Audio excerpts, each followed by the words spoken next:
Hey, Oski. Oski, it's 2 minutes to 9. We're going to be late. We're going to be late for the 9 o'clock service. What?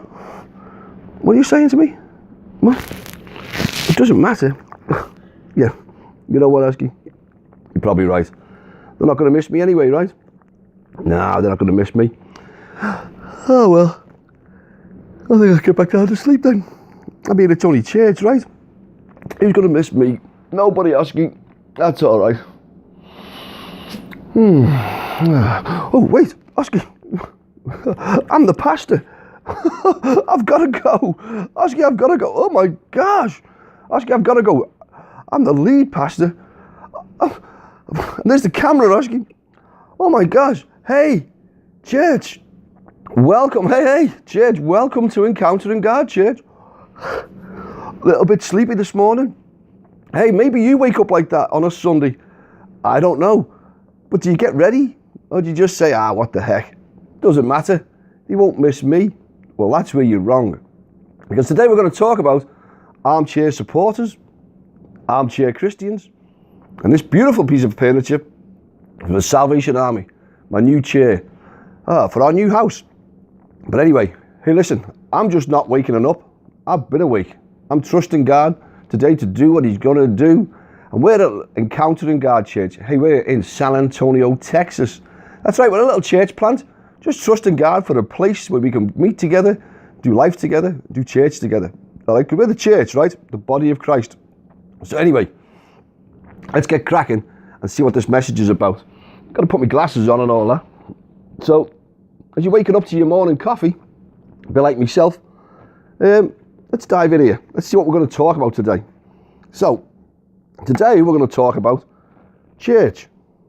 Church, what's missing? Take a look at this slide. Take a look at this slide. When you get there, I want you to take a little look at this email address, encounteringgodchurch@gmail.com. You can contact me there. You can contact me at encounteringgodchurch@gmail.com. And we can talk about what God's doing in your life. Tell me what God's doing. Tell me where he's leading you, what he's saying to you. We can connect. We're trying to create a community of unity, not just like locally, but globally. We're saying big thanks to the people who are starting to watch this in Indonesia. Hey, got a little blip. And somebody could be watching it in New Zealand.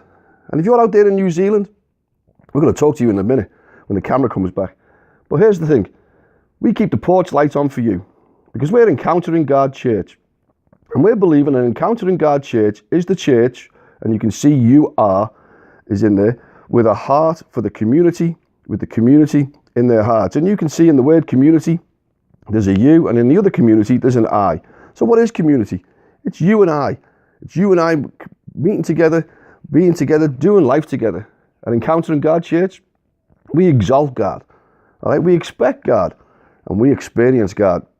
That's what we're trying to do. We're trying to just get people together to do all of this stuff. Just exalt God, praise and worship him. Expect God to do what only God can do. All right? Hey, one of the things we're involved in is World Vision. World Vision and Land of 1,000 Hills Coffee. You know, I want you to be a part of a community of unity. What are you doing to make the world a better place? All right? Join us as we partner to make the world a better place, not a bitter place. Drink coffee, do good. Hey, and while you're there, consider sponsoring a child today with World Vision. You know, we just want to try and get you excited about doing what God needs to do. You don't always need to leave the country, you know, folks. All right? You don't always need to leave the country to do mission work. You can do it right here from your armchair. Hey, it's nice to get out there and see what's going on. But you know what? It's really cool when you can just sow the seed that God gave you and watch God do great things. All right? You don't need to be a part of it by being apart from it. You can be in it and with it. All right? So, back over here at Encountering God Church, there you are. Like I said, somebody, and maybe it's you, Lucy Jane, maybe it's you, Autumn Erica, or maybe it's you, Robin, right? Robin Amy. Maybe you've just decided to tag in and watch your good old dad on YouTube at his church. Now, listen, I know that I tweeted Lucy over there in New Zealand. No, I'm just being bold and brave. I don't know whether it's the coffee. I don't know. But listen, somebody in New Zealand knows where my daughters are. They know where they are. And I'm just here to tell them, hey, Lucy, Robin, awesome. I've got a story to tell you. I love you. I love you so much. And one day, hey, we're going to have an encounter. We're going to have a face-to-face together. And we're just going to see what God wants to do with that, all right? So I'm praying that one day you'll get to see me and I'll get to see you other than this camera, all right? So whatever you're praying for, beloved, whatever you're believing for, I'm trusting God with that, all right? I don't have to worry about whether I'm going to see my girls again. I haven't seen them for 17 years. I'm not worrying about it no more because God said, don't worry, all right? God said, hey, I purpose the plans for your future. So here's the deal. If he hasn't put them in yet, I don't want to see them. I don't want to see them yet. I want him to put them in my life when he knows my heart, my life is good and ready to receive them. And you shouldn't want anything in your life that God hasn't prepared. Amen? So we're going to tag in again. We're going to make me big shouts out. We were in Sam's the other day and we saw this guy called Rourke. His name's Rourke Diamond. Sounds like Rough Diamond, but his name is Rourke Diamond. And Rourke and his buddy were out there for Project Hope. Project Hope out there in Houston, Texas. He says that his mission is to carry a message of hope and transformation to men and women with life-controlling problems. All right? So the goal is to do this. Our goal is to see individuals become mentally sound, emotionally balanced, socially adjusted, physically well, and spiritually alive. Rourke loves the Lord. They're doing the work of the Lord, man. And so it says rescuing lives from addiction, giving hope to those in crisis. Now, he said it's not just about addiction. Hey, is your life in crisis? God's prepared a place for you. All right? Hey, also here is James. James was at the Alamo Golf Club. Hey, if you're out there at the Alamo Golf Club today, or you haven't got out there today, and you watch this video, get out there, talk to James. That's on 9700 Rochelle here in San Antonio. I haven't played it yet, but Alamo Golf Club. We were going to go there yesterday and shoot the video. A few technical problems, but James was willing to give us a shout out. Hey, give me a name. It's amazing what you get when you talk to people. Holly Van Delden. Holly Van Delden over there at Alamo Golf Club. We're going to have a conversation and see what we can do to encounter God together at Alamo Golf Club. All right, you know what golf stands for. God offers love and forgiveness. All right, so that was a big shout out from there. So also, received this in the mail from my beautiful sister, Spud. I call her Spud. You can't call her Spud. Nanette. She's decided to send me some money to help with the ministry of encountering God. All right? Now, what's really cool when your family believes in you and they're sewing English sterling in an envelope to the house. That starts to tell me when your family believes in you, right? Your biological family believes in you. Hey, that's cool. But what about you, church? What about my church family? Do you believe in what I'm doing? Then you start sowing money. I don't care whether it gets in a brown envelope. I don't care if it comes through PayPal. I don't care. Sow God's money into his kingdom, all right? Hey, last but no means least, while we were knocking around in Sam's, hey, bumped into this guy, Quentin, Direct TV, lovely lad, and his little sidekick, Roseanne. I hope you're watching this, Quentin. You've done a great job. Hey, Roseanne, you've done a great job getting us stopped to talk about your product, Direct TV. I talked about my product. You know what my product was? Jesus. All right? I've talked about Jesus. I shared my heart about the gospel with Roseanne and Quentin and about how the church is starting to look a little bit different these days. All right? So we can't always do it from the armchair. So if you're watching in YouTube, that's cool. But listen, hey, Quentin, great job. We'll be in touch, my friend. Okay? All right. So there's a bunch of shout outs. That's what I like to do. So if you're still with me, let's get back to the slide here and let's talk about what we're doing with the message. Here's the message. The message is this. Church, what's missing? What is missing? And if you can see what it says there, it says you are, right?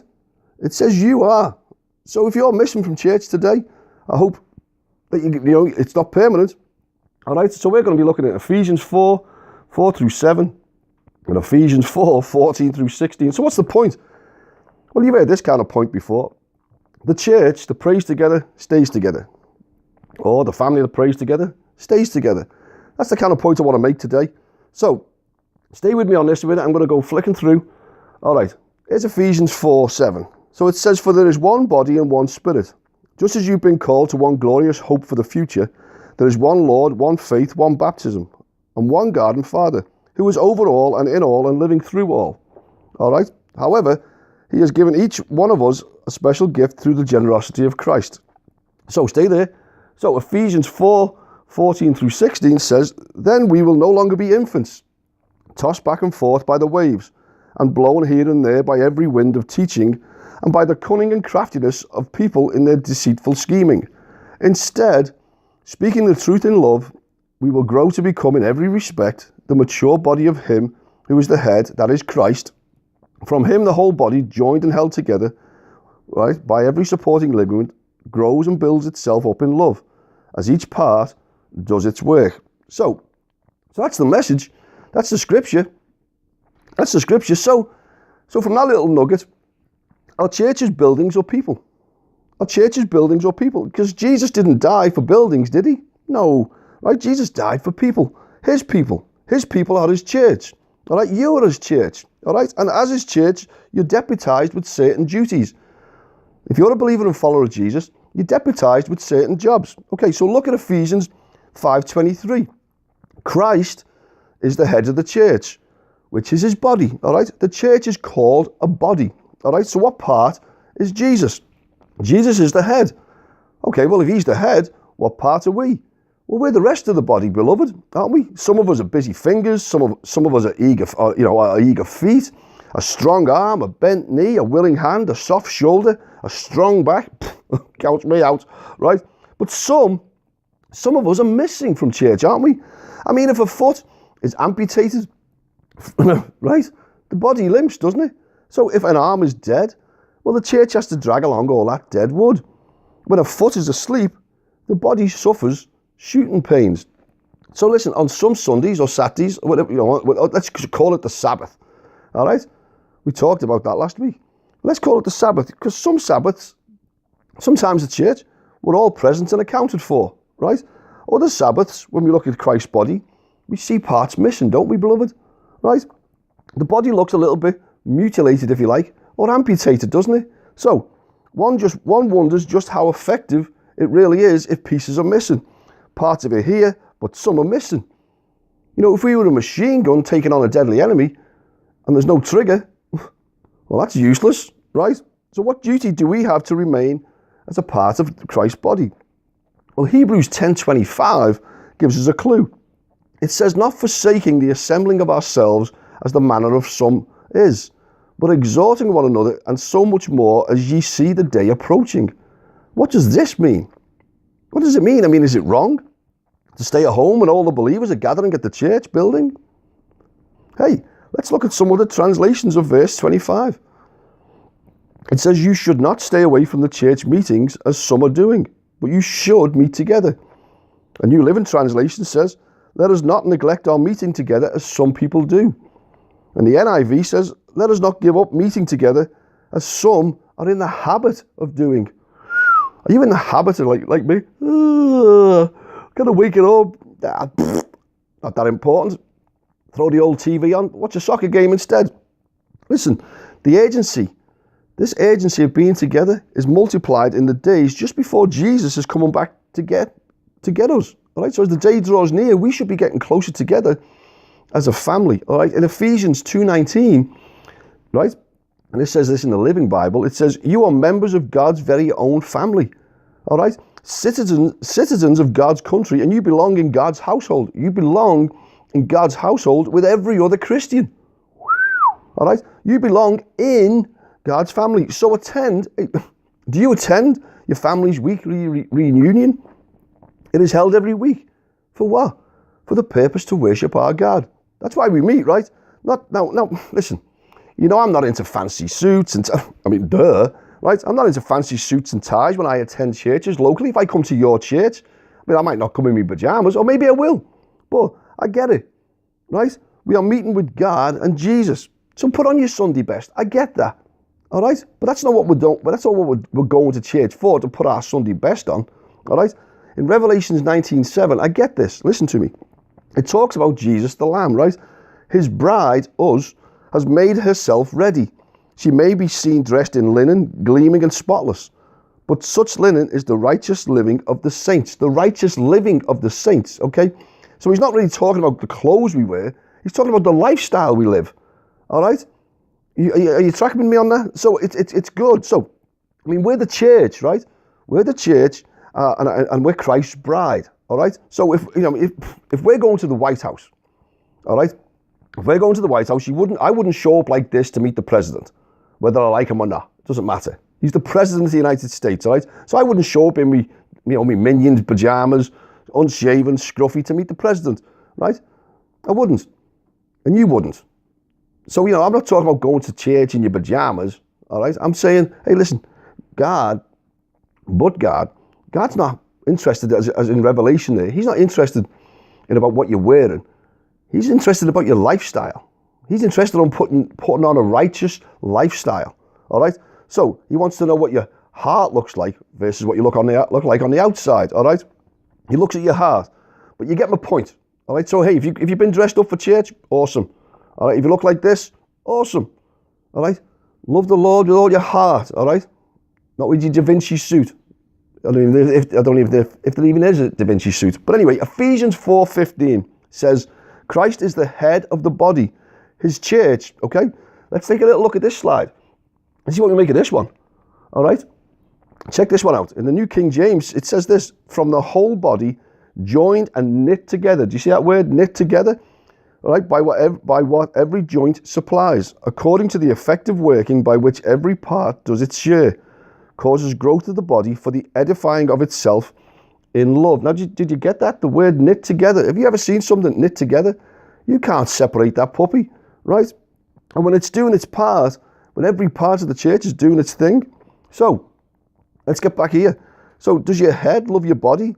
Now, for some of you, you might say, no, I don't even love my body. Your body may have let you down. It causes too much pain. But listen, Christ, he loves his body. He loves his church. You. He loves you. Jesus is our head and we are the rest of him. All right? Now, stay with me on this puppy. All right? There were 4 neighbours. All right? There was 4 neighbours. Sam somebody, Erica everybody, Albert anybody, and Nellie nobody. Now, they all belong to the same church.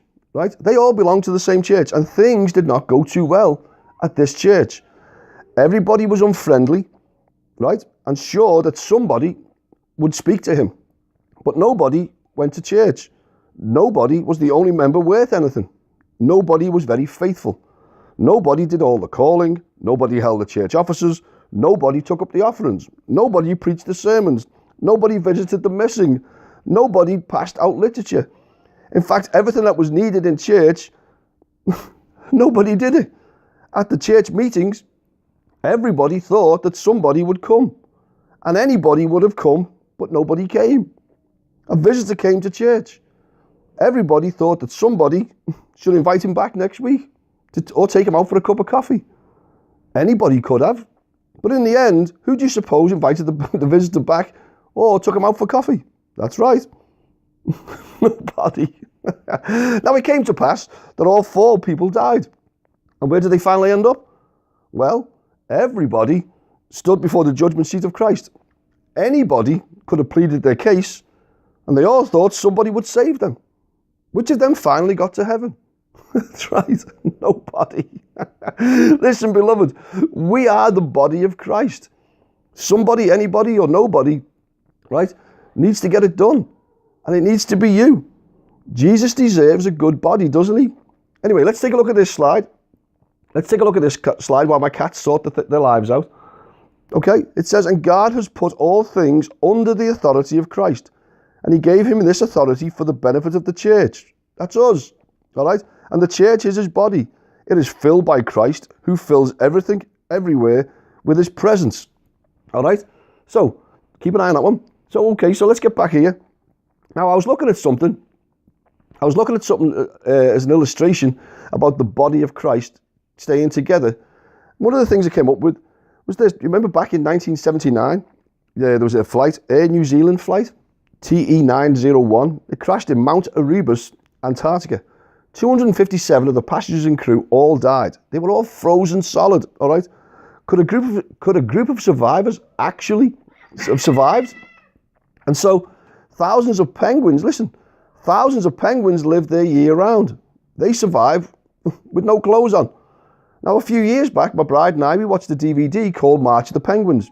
which explains the secret to their survival in 50 to 60 below freezing temperatures. All right, a single penguin would very soon freeze to death in the frigid air. Those smart birds, they huddle together. 5,000 plus penguins rotate to and from the warm inner core from the frozen edges.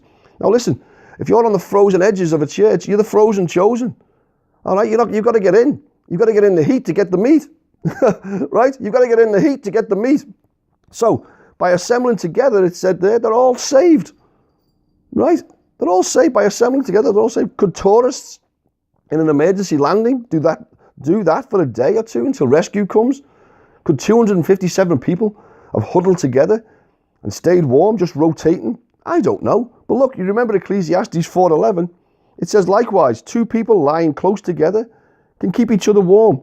But how can one be warm alone? How can one be warm alone? Well, listen, I don't know. But we never should forsake getting together as a believer and followers of Jesus. Well, Pastor Eric, you say, you haven't got a building. You're sitting in your pajamas doing your church. Well, I get it. That's because I haven't got a building.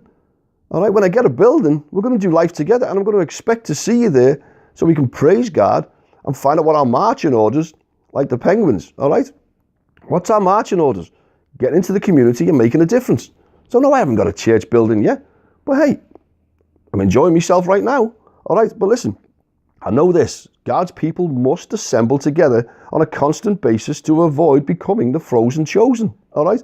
The last days are especially dangerous, and God's Penguin Church, must not forsake the assembling of themselves together for spiritual warmth and survival, all right? And now listen, I'm like you. I've noticed two groups of people. There's one that goes every function. You know, they're there. You know, they have everything. The youth thing, the movie night, the popcorn night, the whatever night. They're there, right? Now, on Sundays, right? They're there. Or the Sabbath, all right? Now listen, I know that Jesus wants me to be a part of the church.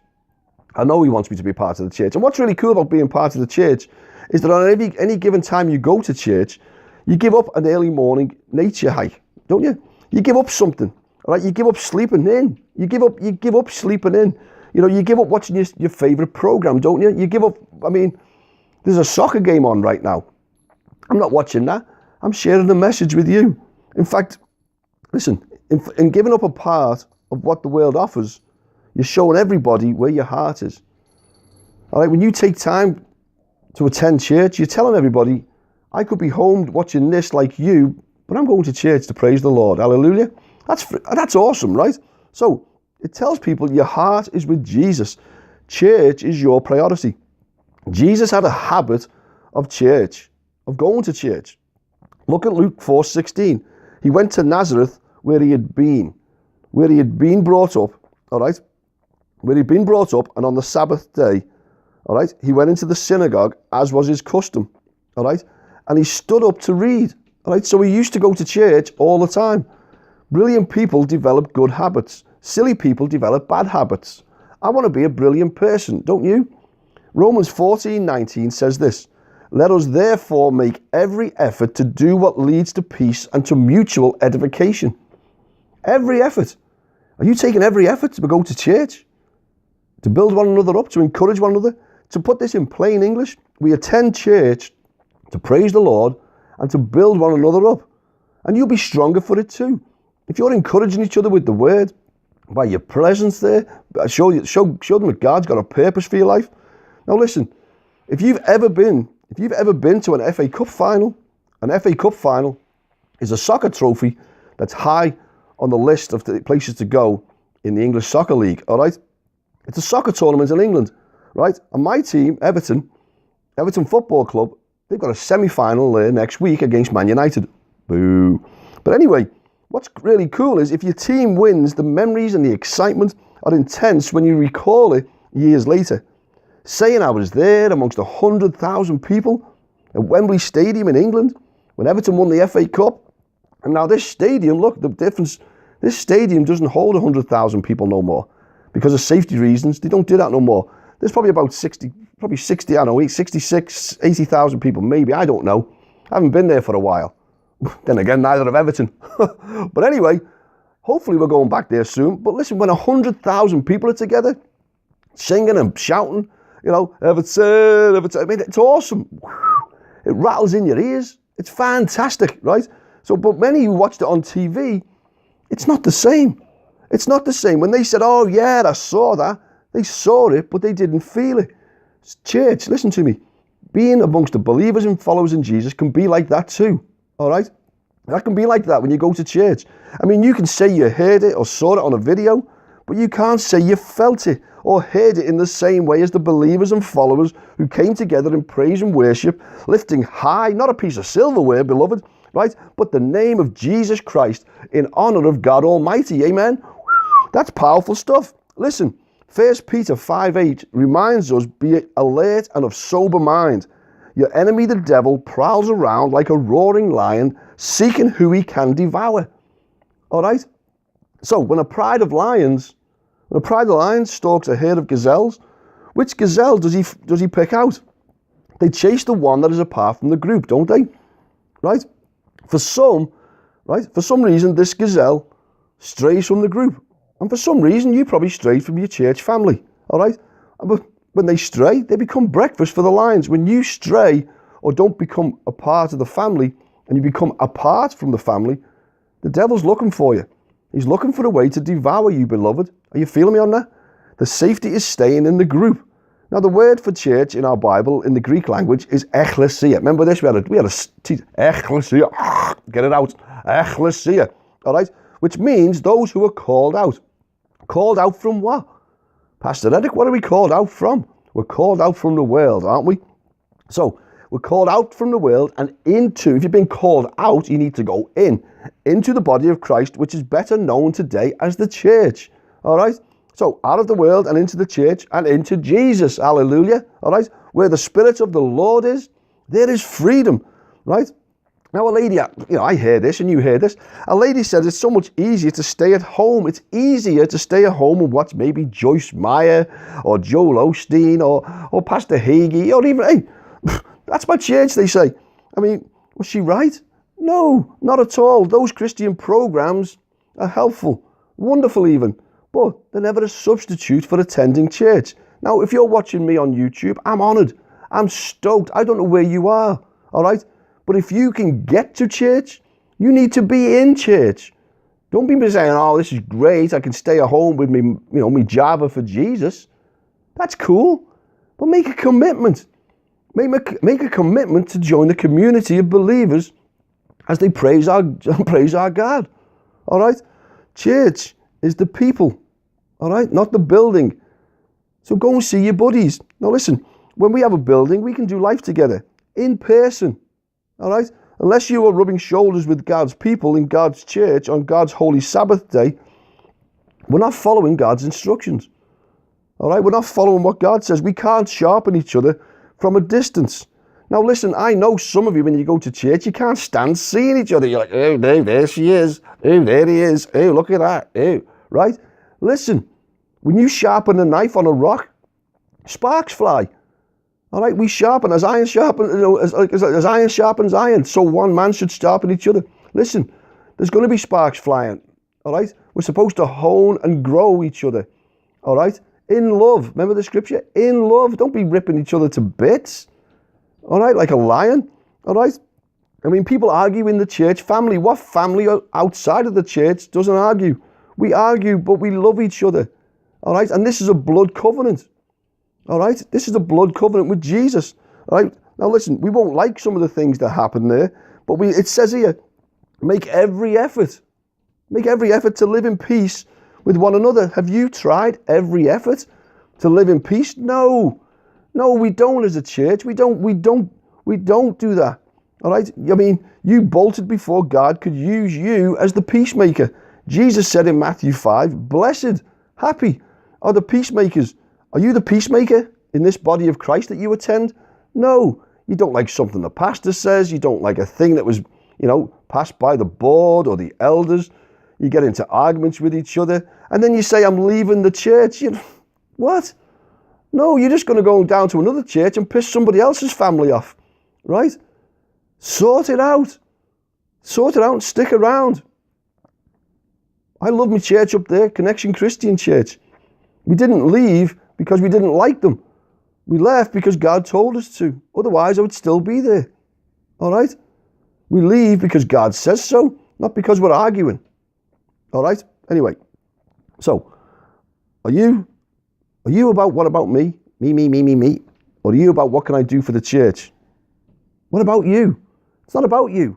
It's about Jesus. Everything's about Jesus. Listen, we're being smoothed out by rubbing shoulders together. All right? Conflict is good in any family. It allows us to work out our differences, and we don't and shouldn't compromise on how we should behave before a holy God. Okay? So in the New Testament, listen, in the New Testament, a Christian who is not in church is an anomaly. Yeah, try saying that early on a Sunday morning. A Christian who's not in church is an anomaly. Most of the epistles were written to congregations which housed the saints. All right, they were in church. Has God changed? No. Can you be a Christian and cut out church attendance? No. No, you can't. All right? If you're a true born-again Christian, why would you not want to be part of the very church for which Jesus died? Now listen, in Liverpool, England, where I grew up, if you said you were an Everton Football Club fan, that was cool. It was very cool. But upon further questioning by the faithful, when you're in the pub, right? When you're in the pub and someone says, all right, lad, how long have you been an Evertonian? And I say, oh, all my life. They start to question you. The faithful start to question you. They would ask, well, how many games have you been to this season? How many games have you been to this season? Do you have a season ticket? Do you have a season ticket, lad? Do you go to the away games, kidder? If you fail this interrogation and said, about 6, or no, I don't have a season ticket, or I've never been to an away game, you're labelled, check this out, you're labelled an armchair supporter. You're labelled an armchair supporter because the true supporters went to every game, every week, everywhere. All right? If you were a soccer fan, if you were an Everton football soccer fan, you went everywhere. You went every game, every week, everywhere. Europe, you went everywhere. You followed them all over the place. We have armchair supporters in the church, don't we? Believers who don't support the church financially with their tithes and offerings, God's money, and now we'll give it to the football players, of course, so we can make a better team. But give it to the church so we can be a bigger church, better church? No. But listen, like the Everton fan, the armchair supporter, or like the church family, they cry out, get new players, get better staff, get a better playing service. And they do that from their chairs without sowing one dime or pound note into the church. All right, they don't even get their product from the club. You go down to Gracie's Market and get a rip-off just to say, look, I'm a part of the team. No, all right? They never give any money to the club to help them do that. Armchair Christians do the same things. All right? Armchair Christians don't sow church or to ministries. They say, get better equipment, pay for a youth leader for our kids, but they don't write a check. They don't write a check. They just come and get fed. Some of us are guilty of eating at the table, get fed, and leave, and don't even write a check. All right? I know people who've been in church. Listen to me. I know people who've sat in church, and I've been to church with, who've attended for a very long time, every week. Now listen, I'm talking to you, not because I'm trying to make you feel guilty. Listen to me. All right? They attend church every week. They say they're good Christian people. I get this. Had their kids raised, listen to me, had their kids raised by great youth pastors, ministers, mentors, but they didn't sow a dime into the church coffers. No tithe, no offering. Instead, they show pictures on Facebook pages of all the family together on cruises, fancy beaches in foreign countries, and skiing on the finest slopes. And I bet they never miss filing their taxes though, or maybe they do. Hey, I'm cool, listen to me, I'm cool that you're blessed financially, all right? I've got no worries about that. God blesses his people, I get that. But Jesus said, render unto Caesar's what is Caesar's, and give to God's what is God's. And those are us here in America. It's that time. In fact, we've already missed that time. If you haven't paid your taxes, someone's going to be knocking at your door. All right? So you can't go to the Texas steakhouse and order steak, eat it in front of somebody, and then walk out without paying, right? Listen, people, get fed, right, from their TV or YouTube, but never consider sowing money for the food they've just eaten. Okay, I've just beaten that to death. But listen, do what you need to do to sow. When people say they are leaving the church, I pray they mean the building and not the people, not the head, Jesus. All right? If people do quit following Jesus, 1 John 2:19 says, they went from us, but they did not really belong to us. For if they had belonged to us, they would have remained with us. But their going showed that none of them belonged to us. Right? Sometimes we come to church, we don't bring our heart to the heart of worship. We kind of go and see what we can get. We can go see what's on the buffet. All right? We can go see what's on the banquet table. Those who are part of God's true family will be in church, breaking bread together in communion. Now, I've heard it said that the Church of Christ, enfeebled and defective as it may be, is the only object on which he bestows. Okay? So, the Church of God, let me show you this slide so I can read it to you. All right? It says, the Church of Christ, enfeebled and defective as it may be, is the only object on earth which he bestows his supreme regard. Beloved, it's feeble, it's defective, but he loves it, right? So, going to church, listen, going to church won't save you. Entering a barn will not make you into a tractor. Jumping into the ocean will not make you a fish. Walking into McDonald's won't make you into a veggie burger.